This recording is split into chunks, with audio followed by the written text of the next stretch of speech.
चलिए भाई शुरुआत करते हैं अब। नमस्कार दोस्तों, मैं रोशनलाल यादव आप सभी का मेरे इस YouTube चैनल रोशन ट्यूटोरियल पर हार्दिक स्वागत और अभिनंदन करता हूं। दोस्तों थोड़ा सा देखिए, ऑडियो की क्वालिटी को लेकर के इश्यू था। आवाज जो थी वो गूंज रही थी। अब मैं उम्मीद करता हूं कि आवाज नहीं गूंजेगी। हमने थोड़ा सा जुगाड़ सिस्टम अपनाया है, ठीक है। तो इससे क्या होगा कि आवाज आपको गूंजेगी नहीं, प्रॉपर वे में जो बोलेंगे वो आपको आवाज मिलेगी, ठीक है। और वीडियो की क्वालिटी को लेकर पहले कोई इश्यू नहीं था, वीडियो की क्वालिटी बढ़िया है। ऑडियो की क्वालिटी को लेकर के थोड़ा सा इश्यू था, वो दूर हो जाएगा इस वीडियो से। देखिए दोस्तों, हम जो ब्लड रिलेशन पढ़ रहे हैं उनमें मैं आपको बता रहा था रिलेशंस पिछले वीडियो में कि किस प्रकार से रिलेशंस हमारे कैसे होते हैं, रिश्ते खून के रिश्ते किस प्रकार से संबंधित होते हैं, उसके बारे में मैं आपसे डिस्कस कर रहा था। तो पहले उनको रिवाइज कर लेते हैं 1 मिनट में और फिर हम आगे बढ़ते हैं। पिछले वीडियो में क्या है, कंप्लीट नहीं हो पाए थे, हम इस वीडियो में करेंगे। और दोस्तों जल्द ही मैं उम्मीद करता हूं कि अभी देखिए जितना भी तारीख हुआ है, आपको 20 से 25 तारीख तक मैं पूरा रीजनिंग करा दूंगा, ठीक है। तो चलिए शुरुआत करते हैं क्वेश्चन के साथ। एक बार वीडियो की क्वालिटी देख लेते हैं थोड़ी सी। ओके, प्रॉपर आ रही है। बस दोस्तों यही यही उम्मीद थी कि हमारा जो ऑडियो है वो थोड़ा बेहतर बने, और वो मैं कोशिश कर रहा हूं उसके लिए कि अब शायद आपको बढ़िया मिलेगा ऑडियो। तो चलिए, जो पिछला जो सेशन था हमारा उसको रिवाइज करा देता हूं आपको कि देखिए, फादर का मतलब होता है दोस्तों पिता, और मदर का मतलब होता है माता, जिसको हम माँ बोलते हैं। ब्रदर और सिस्टर, इसका मतलब होगा दोस्तों कि हमारे जो सेम पेरेंट्स से उत्पन्न जो भी संतानें हैं। ब्रदर और सिस्टर का मतलब दोस्तों सेम पेरेंट्स होता है, सेम पेरेंट्स से उत्पन्न जितनी भी संतानें हैं। जैसे हमारे जो माता पिता हैं वो ही अगर किसी और के माता पिता हो तो वो हमारे ब्रदर या सिस्टर लगेंगे, यानी कि भाई और बहन लगेंगे। उसके बाद आता है कंसेप्ट किसका, कजन का। कजन में देखिए दोस्तों होता क्या है, कजन में सभी समाये हुए हैं। चचेरे भाई बहन, फुफेरे भाई बहन, मौसेरे भाई बहन, ममेरे भाई बहन, चारों के चारों कजन में समाये हुए हैं, ठीक है। मैंने आपको यह भी बताया था कि कजन ब्रदर और कजन सिस्टर का ऐसा कोई कंसेप्ट नहीं होता है, तो आप इनको यूज ना करें। हम देखिए फ्लो में निकाल देते हैं कि कजन ब्रदर है, कजन सिस्टर है। ऐसा कोई कंसेप्ट नहीं है दोस्तों, कजन ही होता है। कजन में ही कजन ब्रदर भी समाया हुआ है, कजन सिस्टर भी समाया हुआ है, ठीक है। उसके बाद हम बढ़ते हैं आगे। सेकंड स्लोट जो हमने लिया था पिछली क्लास का, उसमें था जैसे हमारा फादर हो गया, ठीक है। और फिर अंकल और आंट का कंसेप्ट था। अंकल देखिए दोस्तों, साफ साफ शब्दों में यह है कि जो भी है, मतलब the brother of your father, जैसे आपके जो पापा हैं उनके जो ब्रदर हैं, मतलब या ताऊ या चाचा, ठीक है। या फिर the brother of your mother, मामा, ठीक है। तो ये जो है, ये सबके सब दोस्तों क्या है, आपके अंकल है। जैसे चाचा, ताऊ, मामा और मौसा और आपके फूफा, ये भी आपके अंकल ही हो गए, ठीक है। इसके बाद आंट किसको कहेंगे, इनके जो फीमेल वर्जन है अंकल के, उनको आप आंट कह दो। जैसे चाचा का चाची हो गया, ताऊ का ताई हो गया, ठीक है। मौसा का मौसी हो गया, और आपका बुआ का फूफा का बुआ हो गया, और जो नेक्स्ट था मामा का हो गया मामी। तो ये सब जितने भी हैं ये सब होंगे आपकी आंट। आंट में सभी समाये हुए हैं। देखिए वो इंग्लिश में सिर्फ आंट लिख के देगा, हिंदी में आपको क्लियर रहेगा कि क्या बोलना क्या चाह रहा है, मामा बोलना चाह रहा है या चाचा बोलना चाह रहा है, ठीक है। तो एक बार आप देखिए दोस्तों, उसको हिंदी वर्जन जरूर देखें, इंग्लिश वाले भी हिंदी को देखें, उससे क्लियर हो जाएगा। उसके बाद ग्रांड वाले कंसेप्ट हैं 4। ग्रांड वाले जो रिलेशन है दोस्तों, जैसे ग्रांड मदर, ग्रांड फादर, ठीक है। ग्रांड फादर का मतलब जितने भी ग्रांड के रिलेशन है, जैसे 4 है यहाँ पर, grandfather, grandmother, grandson और ग्रांड डॉटर।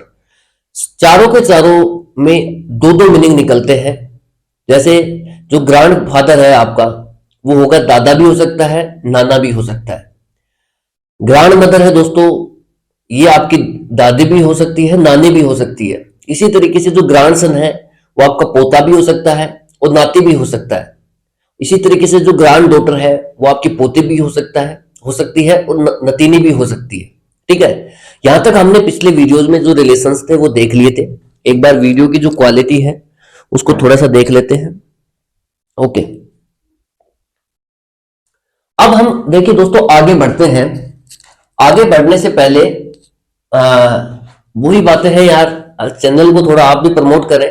देखिए अभी क्या है कि मैं एक वीडियो देख रहा था दोपहर को, तो एक अपने दासू सर करके है, ठीक है, दासू दासू सर करके है कोई मैथ के, ठीक है, होंगे कोई टीचर है, पढ़ाते भी हैं यूट्यूब पर, दासू सर मैथ्स उनका चैनल है। तो मैं उनका वीडियो देख रहा था कि यार वो मतलब इतने विवश हो गए कि उनका यूट्यूब चैनल नहीं चल रहा, ठीक है। तो यूट्यूब चैनल चल नहीं रहा है तो इतने विवश हो गए कि वो कह रहे हैं कि मैं यूट्यूब पर पढ़ाई कराना छोड़ रहा हूं, ठीक है। मतलब जो बंदा मान लो यार 50 लाख का कर्ज लिया है जिसने, ठीक है, वो कह रहा है कि मैंने 50 लाख का कर्ज ले लिया और मैंने मेरा मकान बना लिया और स्टूडियो सेटअप कर लिया। भाई स्टूडियो सेटअप करने में मैं ये मानता हूं कि 4 से 5 लाख के बीच बीच में स्टूडियो सेटअप हो जाता है, ठीक है, बढ़िया वाला स्टूडियो। उसके अलावा जो 45 लाख रुपए भाई आपने खर्च किए हैं वो तो आपकी पर्सनल नीड है, उसमें स्टूडेंट क्या करे, ठीक है। तो मेरा ऐसा कंसेप्ट नहीं है दोस्तों। अपना ये है कि देखिए चैनल चले तो चले, न चले तो भी सही, जितने लोग पढ़ रहे हैं वो मजे से पढ़े और कंसेप्चुअल ओरिएंटेड चीजें सीखे, ठीक है। देखिए जो आदमी अगर कंसेप्ट पे काम नहीं करेगा, जो आदमी अगर जो एग्जाम ओरिएंटेड चीजें आती हैं उन पर काम नहीं करेगा, वो एक दिन फ्लॉप होना ही है, ठीक है, सिंपल सी बात है। आप कितने दिन चढ़ा दोगे? स्टूडेंट एक बार झोंका आता है, भाई उनकी थोड़ा बोलने का स्टाइल अलग है, महाकाल उकाल करके बोल लेते हैं, हमसे नहीं होता, ठीक है। तो वो एक बार चढ़ गए, स्टूडेंट ने चढ़ा दिया, ठीक है। अब लेकिन स्टूडेंट भाई तब तक टिकेंगे जब तक आप उनके साथ हो। उनके साथ का मतलब ये है कि आप उनको सिखा रहे हो, आप उनको एग्जाम ओरिएंटेड चीजें सिखा रहे हो, तब तक वो आपके साथ है, ठीक है। अब वो क्या करते हैं, उनका थोड़ा सा सिस्टम अलग है, तो वो फ्लॉप होने ही थे, इसमें कोई ज्यादा वो भी नहीं है, ठीक है। तो वो फ्लॉप होना ही था उनको। और भी बहुत सारे चैनल हैं दोस्तों, तो अपने साथ ऐसा नहीं है। अपन देखिए कंसेप्चुअल ओरिएंटेड चीजें मैं कराता हूं आपको, और एग्जाम में 100% हिट होंगी चीजें, 100%, ठीक है। आप तो पढ़िए, हम फालतू की बातें करते नहीं है, ये थोड़ा सा मेरे को ध्यान आ गया वीडियो का। तो चलिए देखिए दोस्तों शुरुआत करते हैं। मेरा यही मानना है, मैं तो शुरू से आपको इसी बात पे जोर दे रहा हूं कि जो आदमी अगर आपका काटेगा, निश्चित मानिए एक दिन उसका कटेगा ही कटेगा। हो रहा है, जैसे दासू सर के साथ हुआ है। उन्होंने क्या किया, एग्जाम में जो कंसेप्ट आते हैं उनको डिस्कस करने की बजाय कॉमेडी पे ज्यादा फोकस किया। अब कॉमेडी पे ज्यादा फोकस किया तो स्टूडेंटों ने लात मार दी, समझ रहे हो। कॉमेडी के लिए आदमी 2 मिनट आएगा, 4 मिनट आएगा, पढ़ने के लिए थोड़ी आएगा 30-30 मिनट। 30-30 मिनट तो स्टूडेंट वहां टिकेगा जहां से उसको कंसेप्ट सीखने को मिल रहा है, उसको लगेगा कि यार ये चीजें मेरे काम की है, एग्जाम में आएंगी, तो वो टिक सकता है। तो यही उनके साथ हुआ, वो होना ही था हर किसी के साथ। जो मैं भी अगर आपको कॉमेडी कराऊं, इधर उधर की बातें करूं, पढ़ाने के बजाय कंसेप्ट आपको नहीं सिखाऊं, तो ये चैनल भी अभी चल नहीं रहा, चलेगा तो भी डूबेगा। ये कंसेप्ट है दोस्तों, नियम है। लेकिन मेरा ऐसा सिद्धांत नहीं है, मैं जो भी कराऊंगा कंसेप्चुअल ओरिएंटेड चीजें। अपना चैनल नहीं चल रहा, एक अलग बात है, ठीक है, चलेगा तो बहुत धुआं से चलेगा, धुआंधार तरीके से, इतना भी पता है मेरे को, ठीक है। अभी क्या लड़कों को पता नहीं है, मैं बताना भी नहीं चाह रहा, मैं चाह रहा हूं एक बार कंटेंट डाल दिया जाए बढ़िया से, ठीक है। तो चलिए हम क्वेश्चन को देखते हैं, ज्यादा समय न लगा करके।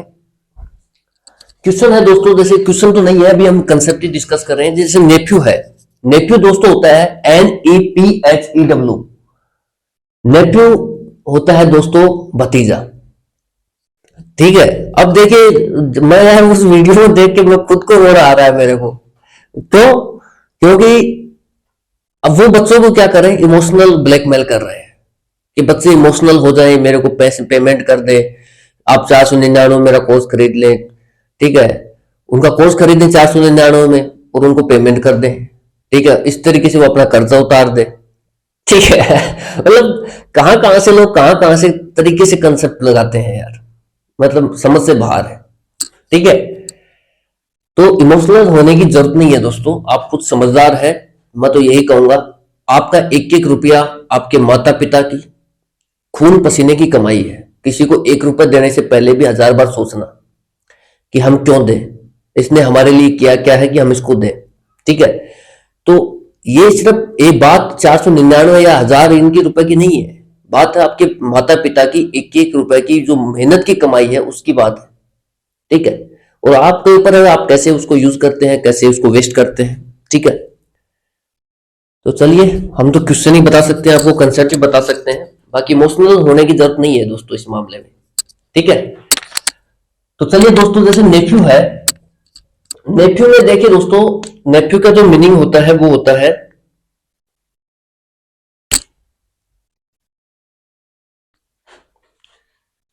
नेफ्यू का मतलब होगा दोस्तों the son of your sister और ब्रदर।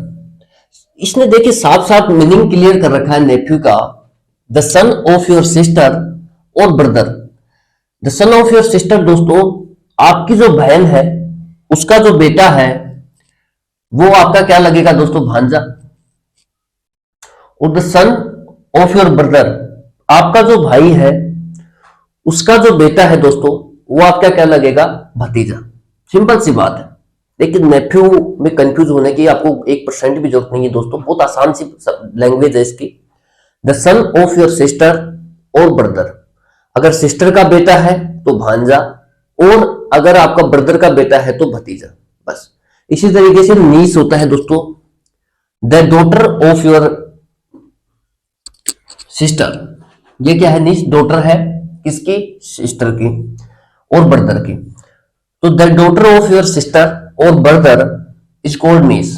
ठीक है, सिंपल सी डेफिनेशन है, अगर आपकी जो सिस्टर है उसकी डॉटर है तो आपकी क्या लगेगी, भांजी।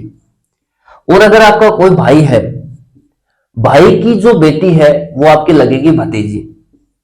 ठीक है, तो ये है नीस और नेफ्यू का कंसेप्ट, बहुत आसान सा कंसेप्ट है यार। नेफ्यू होता है भांजा या भतीजा, नीस होता है भांजी या भतीजी। ठीक है, चलिए नेक्स्ट लेते हैं relations.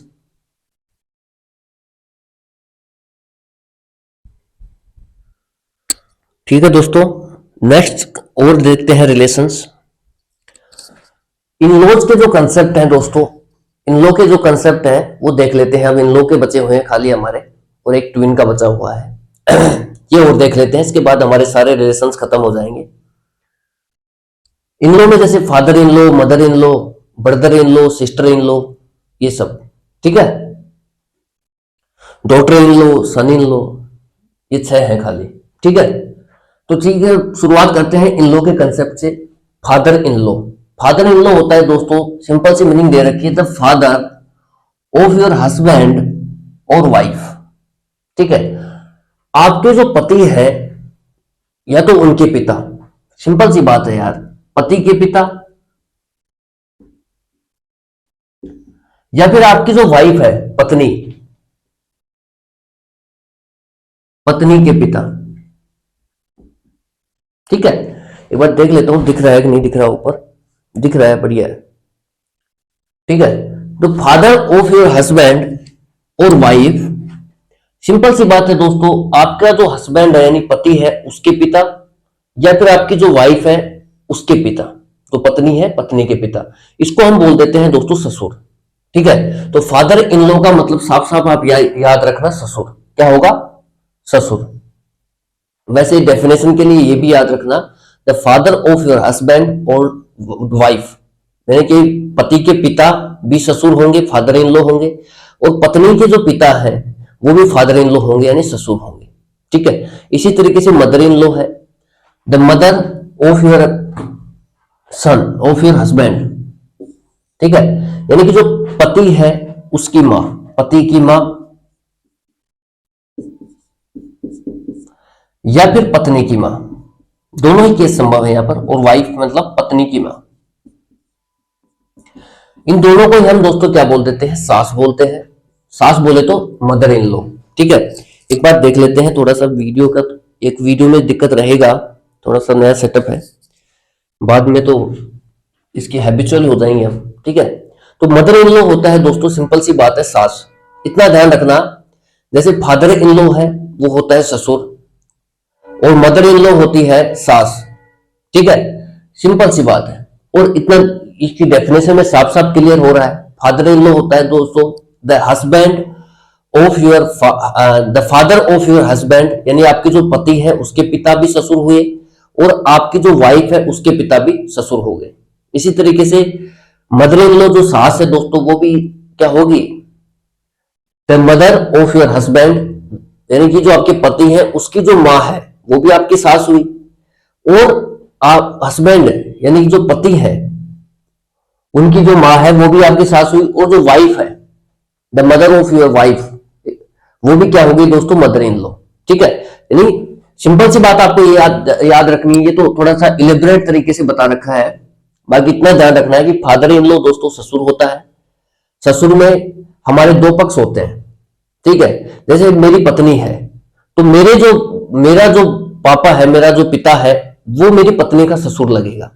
As it is same case इधर बनता है। जैसे पत्नी है, पत्नी का जो पिता है उसका वो भी तो मेरा ससुर लगेगा। ठीक है, इसी तरीके से देखिए दोस्तों, ये मदर वाला कंसेप्ट है, मदर इन लॉ का। जैसे मेरी पत्नी है, ठीक है, आप खुद भी अज्यूम कर सकते हैं, अभी शादी नहीं हुई तो हो जाएगी भाई। ठीक है, तो इसमें कोई बड़ी बात नहीं है, छोटी मोटी बातें हैं। हस्बैंड जो है दोस्तों, जैसे आपका, जैसे मान लो मेरी जो पत्नी है उसकी माँ मेरी क्या लगेगी, सास लगेगी, मदर इन लॉ। और मेरी पत्नी के लिए क्या है, मेरी पत्नी के लिए जैसे मैं हूं, मेरी जो माँ है वो मेरी पत्नी की क्या लगेगी, सास लगेगी, मदर इन लॉ। बस इतना सी बात है। ठीक है, नेक्स्ट कंसेप्ट और लेते हैं इन लॉ के। ठीक है दोस्तों, नेक्स्ट स्लॉट लेते हैं son in law and daughter in law.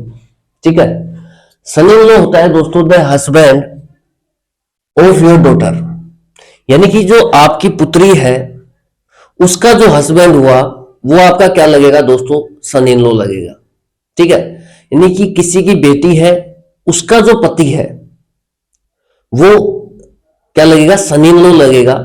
ठीक है, दामाद जिसको हिंदी में बोलते हैं दोस्तों दामाद, या जमाता भी बोलते हैं। ठीक है, जमाता भी आ सकता है, ध्यान रखना एग्जाम में, नहीं तो जनरली दामाद ही आता है सन इन लॉ। ठीक है, जमाता भी इसका मतलब हो सकता है। ठीक है, तो सन इन लॉ का मतलब सीधा सीधा सा मतलब होता है दोस्तों दामाद या जमाता। अब दामाद कहते किसे हैं, दामाद देखिए दोस्तों, जो आपकी पुत्री है, ठीक है, उसका जो हस्बैंड हुआ वो आपका क्या लगेगा, दामाद लगेगा। सेम इसी तरीके से जो डॉटर इन लॉ का कंसेप्ट है, the wife of your son.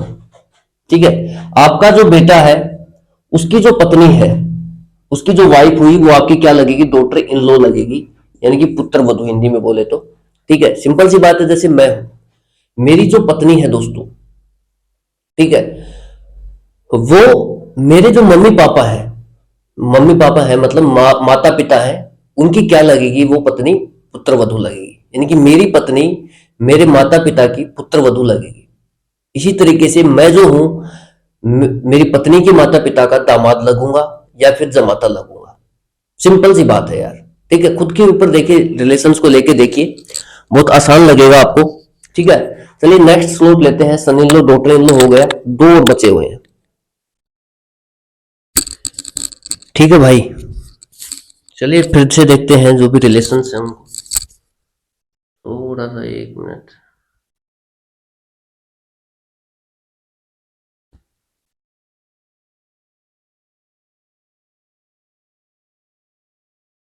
बस ठीक है। ठीक है भाई, जल्दी से इनको और देख लेते हैं, brother in law and sister in law. ठीक है, तो जो ब्रदर इन लॉ है दोस्तों वो होता है, सिंपल सी बात, हम ब्रदर इन लॉ को बस एक ही बात से जानते हैं, साले को। जैसे ब्रदर इन लॉ आता है हम कहते हैं साला है, जबकि इसके और भी मायने होते हैं दोस्तों, और भी रिलेशंस होते हैं ब्लड के। ब्रदर इन लॉ जो वर्ड है इसके साथ बहुत सारे रिलेशन समाये हुए हैं। ऐसे ही सिस्टर इन लॉ आता है, हम कहते हैं कि बस साली है, ब्रदर इन लॉ साला, सिस्टर इन लॉ साले। ठीक है, जबकि इसके अतिरिक्त और भी बहुत सारे ब्लड रिलेशंस ऐसे हैं इन वर्ड में समाये हुए हैं। ठीक है, इन वर्ड्स में, तो वो देख लेते हैं कि जो सारे रिलेशंस हैं। देखिए, पढ़ाने का मतलब ही ये होता है दोस्तों कि सभी के सभी जो भी उसमें समाया हुआ है सबके सब बताए जाएं आपको। ठीक है, ये तो आपको पता है यार, ब्रदर इन लॉ साला होगा, सिस्टर इन लॉ साली होगी। उसके अलावा क्या क्या रिलेशन है वो देखिए। ब्रदर इन लॉ होता है दोस्तों, द ब्रदर, सिंपल सी बात है, आप डेफिनेशन को याद कीजिए, the brother of your husband और वाइफ। डेफिनेशन देखिए, इसकी दो डेफिनेशन से मिलकर ये कंप्लीट होगा, the brother of your husband और वाइफ। सिंपल सी बात है दोस्तों, अगर आपके जो हस्बैंड है उसका जो भाई होगा वो भी आपका ब्रदर इन लॉ लगेगा। हस्बैंड का भाई कौन हो सकता है? देवर हो सकता है, जेठ हो सकता है। तो ये सब क्या है दोस्तों? ब्रदर इन लॉ है। किसके? आपके पति के। ठीक है, आपके जो पति होंगे, मतलब मान लो यार लड़के, मान लो कि आपके जो पति है उनके जो भाई हैं, पति के जो भाई हैं, वो ब्रदर इन लॉ कहलाएंगे। यानी वो देवर भी हो सकते हैं, जेठ भी हो सकते हैं। अगर वो जो आपके पति से छोटा है तो देवर, पति से बड़ा है तो जेठ। ठीक है, उसके बाद वाइफ जो है दोस्तों, इसका भाई क्या कहलाएगा? साला। ये सारे के सारे रिलेशंस का मतलब ही ब्रदर इन लॉ होता है। ठीक है, उसके बाद आता है दोस्तों the husband of your sister. जो आपकी बहन है उसका जो पति है वो भी आपका ब्रदर इन लॉ में आएगा। The husband of your sister क्या हो सकता है? बहनों ही हो सकता है, जिसको हम जीजा भी बोल देते हैं। ठीक है, बहन का पति। ये सब के सब जो रिलेशंस हैं दोस्तों, ये इनका मतलब ब्रदर इन लॉ होता है। एक बार फिर से रिवाइज करवा देता हूं, आप ध्यान से देना। सिंपल सी डेफिनेशन है, the brother o brother in law का मतलब होता है दोस्तों the brother of your husband और वाइफ। पहली डेफिनेशन। इसमें देखिए दोस्तों क्या क्या आ गया।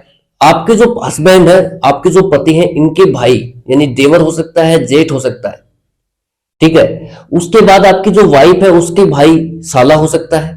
तो देवर, जेठ और साला, ये तो निकल के आ गई पहली वाली डेफिनेशन से। उसके बाद the husband of your sister, आपकी जो बहन है उसका पति भी आपका क्या लगेगा दोस्तों? ब्रदर इन लॉ लगेगा। यानी कि बहनोई हो, बहनोई बोल सकते हैं आप उसको, साला भी बोल सकते, सॉरी जीजा भी बोल सकते हैं। ठीक है, या फिर बहन का पति भी बोल सकते हैं, कुछ भी लगा करके वो आ सकता है। सभी का मतलब देखिए दोस्तों, ये जो 6 वर्ड लिखे हुए हैं, देवर, जेठ, उसके बाद साला, बहन का पति, या फिर जीजा, या फिर बहनोई, इन सभी का मतलब ही दोस्तों ब्रदर इन लॉ होता है। तो अब से ध्यान रखना, अब तक तो याद कर लिया तो ठीक है, आगे ध्यान रखना कि ब्रदर इन लॉ का मतलब सिर्फ साला नहीं होता, देवर भी होता है, जेठ भी होता है, बहनोई भी होता है। ठीक है, जीजा भी होता है, या फिर हम इसको बहन का पति भी बोल देते हैं। नेक्स्ट लेते हैं दोस्तों sister in law. Sister in law के साथ भी वही बात है, the sister of your husband और वाइफ। आपकी जो बहन है, यानी कि जो आपके पति हैं, उसकी बहन आपकी क्या लगेगी दोस्तों? सिस्टर लगेगी। सिस्टर मतलब वो सिस्टर इन लॉ लगेगी, यानी कि जिसको हम ननद बोलते हैं। ठीक है, और आपकी जो पत्नी है, आपकी जो वाइफ है, उसकी बहन भी आपकी क्या लगेगी दोस्तों? सिस्टर इन लॉ लगेगी, जिसको हम क्या बोलते हैं? साली। हमें देखिए बस सिर्फ इतना पता रहता है कि सिस्टर इन लॉ साली हो गई, ब्रदर इन लॉ साला हो गया। इसके अलावा और बहुत सारे मीनिंग्स होते हैं इनके, और ये एग्जाम में पूछे जाते हैं। ठीक है, इसीलिए मैंने आपको कराया है ये सेपरेट वीडियो बेसिक के नाम से, ताकि आप कुछ छूटे ना आपका। ठीक है, जो हो बढ़िया से हो यार, नहीं तो हो ही ना। ठीक है, तो इस डेफिनेशन से मेरे को ये मिला। उसके बाद है दोस्तों the wife of your brother. आपका जो भाई है दोस्तों, उसकी जो वाइफ है वो भी आपकी सिस्टर इन लॉ लगेगी, जिसको आप भाभी बोलते हैं। ठीक है, भाई की पत्नी भी बोल सकते हैं, भाभी भी बोलते हैं, भौजाई बोलते हैं, भावज भी बोलते हैं। ठीक है, जैसे आपकी आप ये देखिए यार, आपकी बुआ है। ठीक है, आपकी बुआ आपके पिता की क्या लगी? बहन लगी। तो वो आपकी मम्मी को क्या कहती है? भावजी तो कहती है, भौजाई बोल देती है, भावज भी बोल देती है। ठीक है, तो इस तरीके से देखिए, अपने ऊपर जब आप लेकर के रिलेशंस को देखेंगे, अपने संबंधों में देखेंगे, अपने परिवार में देखेंगे, तो आराम से ब्लड रिलेशन होगा यार। है क्या, खून के रिश्ते ही तो है, और खून के रिश्ते तो आपको अपने परिवार में ही मिलेंगे, आपके वंश में ही मिलेंगे। ठीक है, आप देखोगे दूसरे वंश में तो कैसे मिलेंगे? तो खुद पर लेके एक बार देखिए, बहुत आसान है दोस्तों इनको समझना। दो ही डेफिनेशन है, the sister of your husband और वाइफ। आपके जो हस्बैंड यानी पति है, उसकी जो वाइफ है दोस्तों, वो भी आपकी सिस्टर इन लॉ हुई। ठीक है, जिसको हम बोलते हैं ननद। और उसके बाद जो वाइफ है उसकी सिस्टर भी यानी साली, ये भी आपकी सिस्टर इन लॉ हो गई। तो सिस्टर इन लॉ में देखिए, उसके बाद the wife of your brother, आपका जो भाई है उसकी वाइफ जैसे भौजाई हो गई, उसको भौजाई बोल सकते हैं। भाई की जो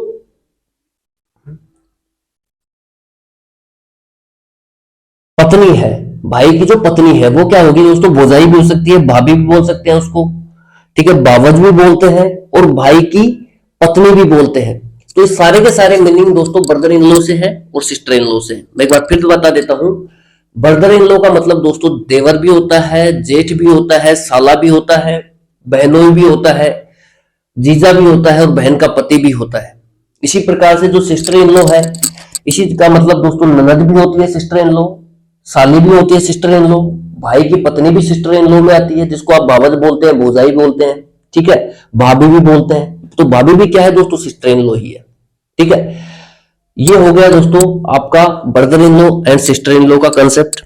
इसको और अच्छे से देखना, आप अपने ऊपर देखिए, लेकर के देखना रिलेशंस को। मैं तो ये कहूंगा, जैसे आपके जो मैंने अभी बताया कि आपके जो पिता है, आपके जो पिता है दोस्तों, उनकी जो पत्नी है, ठीक है, और आपकी जो बहन है, ठीक है, आपके जो पिता है वो उसकी बहन, पिता की बहन क्या होगी दोस्तों, बुआ लगेगी। तो आपकी जो बुआ जी है वो आपके जो पिता है, यानी कि आपकी जो मम्मी हुई एक तरह से, पिता की वाइफ यानी आपकी माँ, तो आपकी माँ को क्या कहती है, वो भौजाई बोलती है या बावज बोल देती है, ठीक है।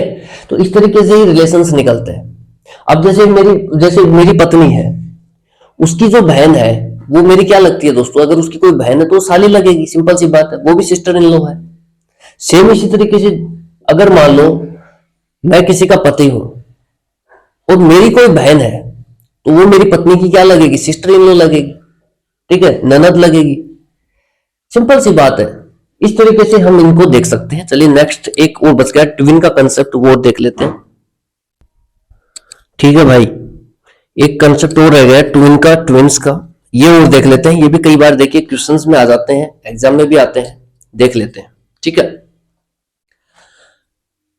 देखिए ट्विन, इसका जो प्लूरल होता है दोस्तों, ये होता है ट्विंस। अब हम अभी जो हम बात कर रहे हैं वो ट्विन की बात कर रहे हैं, ठीक है, ट्विंस की बात नहीं कर रहे। ट्विन का मतलब होता है दोस्तों, डेफिनेशन को देखिए, वन ऑफ टू चिल्ड्रन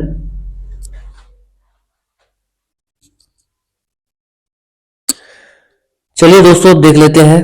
जो ट्विन की बात हम कर रहे थे, देखिए ट्विंस तो इसका प्लूरल हो गया, ये ट्विन की बात कर रहे हैं अभी, ये तो लिख दिया वैसे। ट्विन की जो डेफिनेशन है दोस्तों वो साफ साफ है, वन ऑफ टू चिल्ड्रन और animals that are born to one mother at the same time. बहुत क्लियर तरीके से देखिए, इस डेफिनेशन में बहुत ही क्लियर तरीके से एक्सप्लेनेशन है कि the one of two children, यानी कि दो बच्चों में से या जानवरों में से कोई एक, जो एक ही मां से उत्पन्न हुआ है, उसको कहते हैं एट द सेम टाइम, मतलब एक ही समय पर। हम देखिए जुड़वा, जिसको हिंदी में बोलते हैं जुड़वा, जुड़वा बच्चे हम किसको कहते हैं, जुड़वा बच्चे देखिए दोस्तों, हम उसको पहली कंडीशन तो ये होती है उसकी जो मां होती है वो सेम होती है, फिर दोनों एक ही समय पर पैदा होते हैं। ऐसा नहीं होता कि एक तो पैदा हो गए, एक 6 महीने बाद या 9 महीने बाद पैदा हो रहा है, फिर हम उसको ट्विन नहीं बोलेंगे। ट्विन बोलने के लिए दो कंडीशन बहुत जरूरी है, एक तो माता सेम होनी चाहिए, जुड़वा हम तभी बोल पाएंगे, एक तो जो माँ है जन्म देने वाली वो सेम हो दोनों की, दूसरी कंडीशन ये है सेम टाइम पर पैदा होने चाहिए, ठीक है, एक साथ पैदा होने चाहिए। कहने का मतलब ऐसे नहीं है कि कोई एक पैदा हो गया पर एक 9 महीने बाद पैदा हो रहा है, ठीक है, 2 साल बाद पैदा हो गया फिर आप उसको ट्विन बोल रहे हो, ऐसा नहीं होता है। ट्विन में ये बहुत कंडीशन, जो दो कंडीशन का फुलफिल होना जरूरी है, एक तो माँ सेम हो, दूसरा टाइम सेम हो। बस जो भी दो बच्चे पैदा हो रहे हैं, चाहे वो जानवर के हो रहे हैं चाहे वो इंसान के हो रहे हैं, ठीक है, उनका उनकी जो माँ है वो सेम होनी चाहिए और उनका जो टाइमिंग है इस लोक पर आने का, जन्म लेने का, वो सेम होना चाहिए, ठीक है। तभी हम उसको क्या बोल पाएंगे दोस्तों, ट्विन बोल पाएंगे, जुड़वा। जुड़वा बच्चों में से एक, ये होता है दोस्तों ट्विन। और जुड़वा हम बोलते हैं ट्विंस, ट्विंस का मतलब होती है दोस्तों जुड़वा।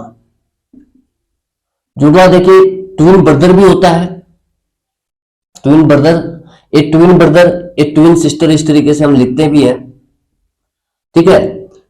यानी कि जो भाई है वो जुड़वा में से एक भाई है, ए ट्विन ब्रदर, ए ट्विन सिस्टर, यानी कि जो बहनें हैं, जो जुड़वाएं हैं, जुड़वा बहनें हैं, उनमें से कोई एक, ए ट्विन सिस्टर बोलते हैं। ठीक है, और इसको हम बोलते हैं दोस्तों ट्विंस। ट्विंस का जहां ट्विंस आ गया इसका मतलब है दोस्तों जुड़वा। जुड़वा वो भाई बहन भी हो सकता है, भाई भी हो सकता है, बहनें भी हो सकती है। ठीक है, तो ट्विंस का मतलब आप ये देखिए दोस्तों, ट्विन का साफ साफ मतलब होता है जुड़वा। ठीक है, अगर वो बोलता है ट्विन ब्रदर्स, तो जुड़वा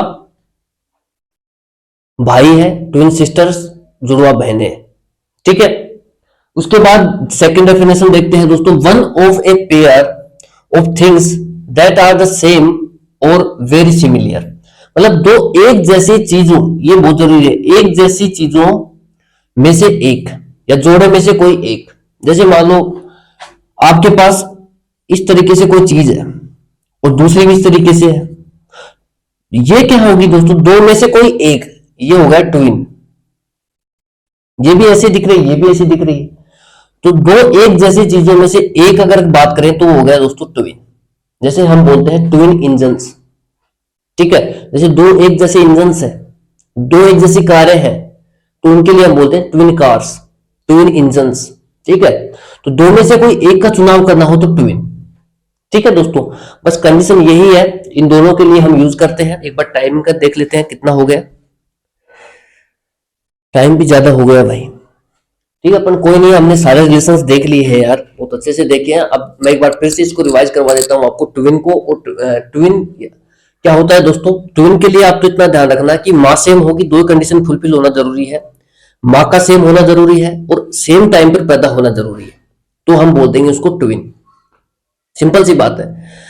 ठीक है, ऐसे नहीं है कि यार कोई जैसे आपका जैसे दो जुड़वा पैदा हो, जुड़वा का मतलब है दोस्तों एट ए सेम टाइम और सेम मदर, बस दो ही बातें होती हैं ट्विन में। ठीक है, ए ट्विन ब्रदर, ए ट्विन सिस्टर, यानी कि जुड़वा बहनें हैं उनमें से कोई एक ए ट्विन सिस्टर, जुड़वा भाई हैं उनमें से कोई एक ट्विन ब्रदर। ठीक है, उसके बाद मैं बात करूं इसकी वन ऑफ पेयर की बात करें, मतलब कोई भी चीजें हैं, ये तो हो गई। देखिए दोस्तों, जो जीव है, जीवात्मा है, जैसे हम हैं, हम घूम रहे हैं पृथ्वी पर, हमारे हम घूम रहे हैं, जैसे प्राणी हैं और जानवर हैं, उनके लिए तो दो कंडीशन होना जरूरी है। एक तो माँ का सेम होना जरूरी है और दूसरा टाइमिंग का सेम होना जरूरी है बर्थ का, तब हम उसको बोल पाएंगे ट्विन। और जो थिंग्स हैं, जैसे जिनमें जीव नहीं है, जैसे इंजन हो गई, कार हो गई, बसें हो गई, कुछ भी मान लो चीजें, जैसे कूलर हो गया, पंखा हो गया, टीवी हो गए, फ्रिज हो गए, जो भी नॉन लिविंग थिंग्स है जिनमें जान नहीं है, उनमें ये कंडीशन जरूरी है दोस्तों कि वो एक जैसी चीजों में से एक जैसी दिखनी चाहिए, सिमिलर थिंग्स में से कोई एक आ रही है तो होती है दोस्तों ट्विन। जैसे ट्विन इंजन्स मतलब होता है दोस्तों, दो इंजन है उनमें से कोई एक, दो एक जैसे इंजन है, एक जैसी चीजें होना जरूरी है, सिमिलर थिंग्स होना जरूरी है, उनमें से कोई एक छांटना है। जैसे दो इंजन आपको दिखे और दोनों इंजन सेम है तो आप कहोगे ट्विन इंजन। ठीक है, सेम है तो दोनों में से जब आपको एक का चुनाव करना रहे तो वो होता है दोस्तों ट्विन। ठीक है, और ट्विन्स का मतलब आपको पता ही है, जुड़वा होता है। और इस जुड़वा के केस में हम ट्विन और ट्विन्स का यूज करते हैं, या फिर हम बोल सकते हैं जोड़े में से कोई एक को अगर आपको लेना है, ठीक है, तो वो हो गया ट्विन। ठीक है, तो सिंपल सी बात, आप इतना ध्यान रखना, मोटा मोटा अगर आपको इतना भी ध्यान नहीं रहता है, तो ट्विन का मतलब होता है दोस्तों जुड़वा। और जुड़वा हम उसको बोल पाएंगे जिसकी माँ सेम होगी, जिनकी और जिनका बर्थ टाइम सेम होगा, वही जुड़वा हो पाएंगे। थिंग्स के लिए देखिए क्वेश्चन आते भी नहीं है, तो मैंने आपके नॉलेज के लिए बता दिया, क्वेश्चन आएंगे यहाँ से ब्लड रिलेशन में तो। ठीक है, ब्लड रिलेशन के पॉइंट ऑफ व्यू से ये काम का है अपना। ठीक है, तो इसके लिए आप ध्यान रखें। तो ठीक है, एक बार देख लेते हैं टाइमिंग का। ठीक है दोस्तों, उम्मीद करता हूँ आपको बहुत अच्छे से समझ में आ रहा होगा। तो फिर भी अगर आपको कोई इश्यू लगे दोस्तों तो बेझिझक आप कमेंट करें। ठीक है, और अपने डाउट को दूर करें। और मैं ऐसे डाउट छोड़ता ही नहीं, पहली बात तो यार कि आपको डाउट रहेगा, क्योंकि जो भी पढ़ाएंगे बहुत शिद्दत से पढ़ाते हैं, पूरा टाइम लेके पढ़ाते हैं, चीजों को तैयार करके पढ़ाते हैं। ऐसे नहीं होता कि आए और पढ़ा के चले गए, एक दो क्वेश्चन उठाए मन में आए जो गा के चले गए, ऐसा नहीं है अपने साथ। मैं पूरा टाइम लेता हूँ पहले वीडियो बनाने से पहले, और फिर आपको समझाता हूँ। ठीक है, तो इसलिए आपको डाउट रहेगा भी नहीं, मुझे पहले पता रहता है कि आपको डाउट यहाँ आ सकता है, तो मैं नीचे से नीचे वाला स्टूडेंट है उसको लेके चलता हूँ। जब उसके समझा सकता हूँ तो फिर ऊपर वाले तो अपने आप ही समझ लेंगे। ठीक है, तो इसलिए आपको डाउट आएंगे भी नहीं इसमें। फिर भी अगर किसी को कोई लगता है तो वो कमेंट के माध्यम से पूछ सकता है। तो इतना ही कहेंगे दोस्तों, बाकी चैनल को आप प्रमोट करें यार, दोस्तों के बीच शेयर करें जो भी एसएससी की तैयारी कर रहे हैं, ठीक है, बैंकिंग की, रेलवे की, और जो भी वनडे कंपटीशन में रीजनिंग आती है, मैथ आती है, अंग्रेजी आती है, जो भी एग्जाम में कंपटीशन ओरिएंटेड है बच्चे जो तैयारी में लगे हुए हैं, उनके पास इस चैनल को लेकर के जाइए और जल्द ही आपको सिलेबस भी करा दिया जाएगा इस पर पूरा का पूरा। तो thank you so much for watching. जय हिंद, जय भारत।